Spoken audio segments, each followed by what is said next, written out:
شریف کی کثرت کرو، ٹینشن دور ہوگا، ٹینشن کا خاتمہ ہوگا۔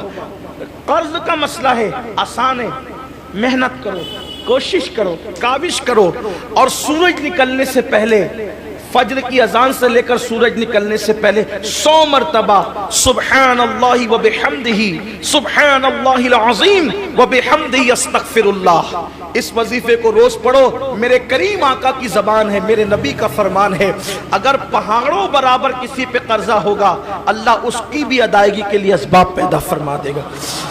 مال آنے کا بہترین ذریعہ، اگر سب سے زیادہ مالدار بننا ہے، مالدار بننے کا بہترین وظیفہ ہے سبحان اللہ و بحمدہ، سبحان اللہ العظیم و بحمدہ استغفر اللہ۔ دیکھو ہر نیکی پر کہا گیا کہ اتنا ثواب ہے، اتنا ثواب ہے، اتنا ثواب ہے، لیکن یہ جو سبحان اللہ و بحمدہ، اس پر حضور نے فرمایا میزان بھر کے نیکی ملتی ہے۔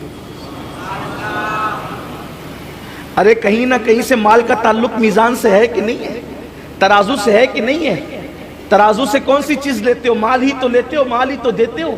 گویا کہ اشارہ کیا جا رہا ہے، ارے نادان، جب اس کو پڑھنے سے میزان بھر جاتا ہے تو تیرا ترازو کب خالی رہے گا؟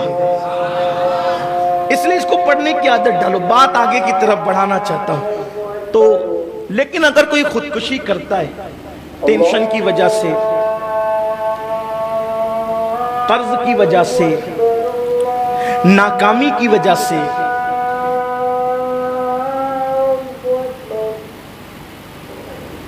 یا کسی اور سبب سے، معاشرے میں ذلت کی وجہ سے، تو ان کے لیے ایک حدیث پاک پڑھ کر جو اصل عنوان ہے اس کی طرف بڑھنا چاہتا ہوں۔ اصل عنوان، اگر یہ سوچتے ہو کہ خودکشی کروں گا تو آرام پا جاؤں گا، یہ غلط فہمی ہے۔ زہر پی کے خودکشی کی تو جہنم کے اندر ہمیشہ زہر پلا پلا کے مارا جائے گا، پھر زندہ کیا جائے گا۔ پھر چھری گھونپ کر کوئی ہتھیار گھونپ کر خودکشی کی تو جہنم کے اندر ہمیشہ تمہیں چھری گھونپی جائے گی اور فرشتے گھونپیں گے۔ آپ سوچیں کہ چلو ایک مرتبہ چھری گھونپ کر کے پھر آرام پا جائے، آرام نہیں ملے۔ کسی نے کہا تھا نا، گر یہاں چین نہ پائیں گے تو مر جائیں گے، گر یہاں چین نہ پایا تو مر جائیں گے۔ تو کسی دوسرے نے بھی جواب دیا تھا، مر کے بھی چین نہ پایا تو کدھر جائیں گے؟ یہاں سے تو رائے فرار اختیار کر رہے ہو کہ مر جائیں گے۔ موت مسائل کا حل نہیں ہے، مسائل سے مقابلہ کرنے کی طاقت اپنے اندر پیدا کرو، مسائل سے نپٹنے کی قوت اپنے اندر پیدا کرو۔ تو میں اپنے جوانوں سے کہنا چاہتا ہوں، یہ نامردی مت دکھانا کہ مسائل سے پریشان ہو کر کے معاذ اللہ اپنی جان دے دو، نہیں، چھری گھونپ کر کے مرو گے تو ہمیشہ جہنم میں چھری گھونپی جائے گی۔ کتنا دردناک عذاب ہوگا وہ۔ اسی طرح کوئی پھانسی لے کر کے مرے گا، پھانسی لے کر، تو اللہ کے رسول علیہ السلام فرماتے ہیں جہنم کی آگ میں پھانسی لٹکائی جائے گی، اور آگ سے اس کو پھانسی، آگ کے پھندوں سے اس کو پھانسی دی جائے گی، آگ کے پھندوں سے اس کو پھانسی دی جائے گی۔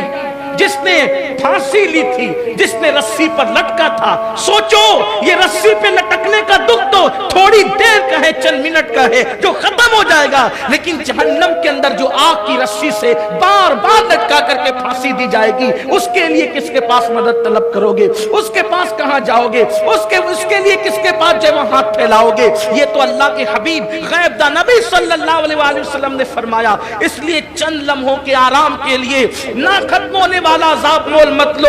وہاں کا زہر کتنا دردناک ہوگا، وہاں کی چھری کتنی دردناک ہوگی، وہاں کے پھانسی کی آنکھ کے پھندے کتنے دردناک ہوں گے۔ اور اس سے بڑی بات میرے اللہ نے ارشاد فرمایا کہ میں ایسے لوگوں پہ لعنت کرتا ہوں اور میں نے خودکشی کرنے والوں پر جنت کو حرام کر